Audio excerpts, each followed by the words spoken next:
আজ তো ষষ্ঠী, সকাল থেকে কি কি খেলে? আজকে অশোক ষষ্ঠী না, উপোস না, পুজো দিয়ে উঠলাম,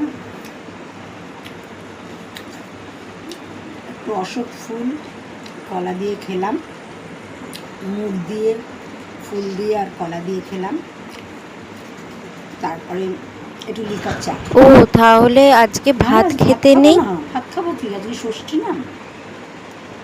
তারপরে একটু ঠাকুরের পুজোর প্রসাদ খেলাম, মিষ্টি। তারপরে একটু ভালো করে আদা দিয়ে চা খেলাম। চা? না, দুধ চা খাইনি, গ্যাস অম্বল হবে তো। দুপুরে ডালিয়া খেলাম।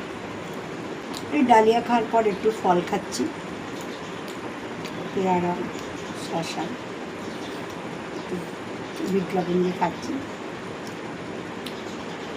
আর একটু সন্ধ্যের দিকে ওই দেখা যাক টুকটাক কি খাই, ভাত তো খাবো না, এমনি মুড়ি টুড়িও আজ খাবো না। তারপরে রাত্রিরে লুচি আর আলুর দম, এটাই তো।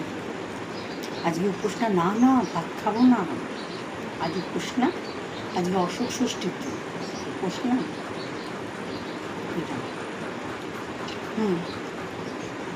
রাত্রিরে লুচি, আলুর দম আর মিষ্টি, এই আমাদের সকাল থেকে রাত পর্যন্ত উপোস করার ফিরিস্তি দিলাম। এটাই হচ্ছে বাঙালিদের উপোস, ভাত খাওয়ানো, অথচ সকাল থেকে কিন্তু মুখটা চলে যাচ্ছে, আর সবই হচ্ছে শুধু ভাতটাই খাওয়ানো, এটাই হচ্ছে উপোস।